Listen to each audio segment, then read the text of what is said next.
Hi, welcome to this video on Excel data formatting, covering font and cell formatting, including colours, size and border, and the Format Painter option. This video was recorded in November 2020 using Excel 365. Other versions may look different. The spreadsheet on screen shows a list of fictitious invoice data for the month of October. In this exercise, we're going to format the data to make it a bit more clear. In the Home ribbon, we've got a font section here with a number of buttons on where you can make changes to the font, making it bold, italic or underline. There's lots of buttons on these ribbons, and if you're unsure what a button does, if you hover over it with your mouse, you'll get a tooltip that gives you an idea. So selecting these buttons here will affect the actual cell or cell that's highlighted. So in order to, I want to do the header, so I need to highlight the whole header. And to highlight more than one cell, you need to click and drag your mouse, or alternatively select a cell, press shift, and you can use your arrow keys to highlight as much or as little as you want. Now it's highlighted. If I select bold and I select underline, it applies those formats to my highlighted section. I'm going to do the same with the customer section. I'm going to highlight it and make it bold.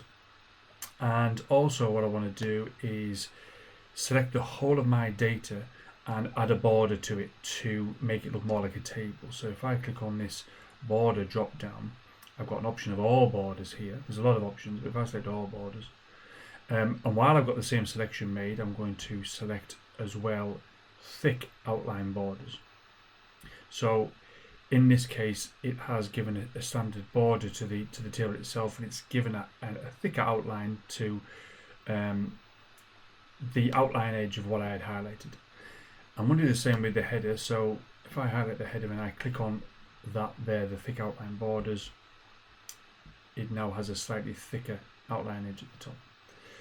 Next, I want to make the paid column where it says yes. I want to show that slightly differently. So if I select the top one here, we've got an option of fill color, and I want to make it green, or light green I think it is, and I want to make the font color to be this burgundy color here.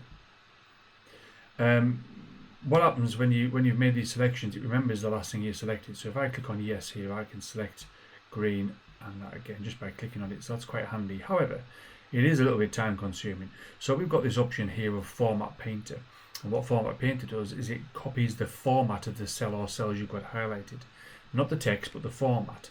So in this case, I've got this cell highlighted. If I click on Format Painter, it says, all right, that cell, it's not bold, it's not italic, but it is green and the font is burgundy. So if I click on another cell, it will apply that format to that cell, and I can do it with more than one cell. So if I highlight more than one cell and click on Format Painter and then click on here, it applies those changes, and I will finish off by doing those two cells here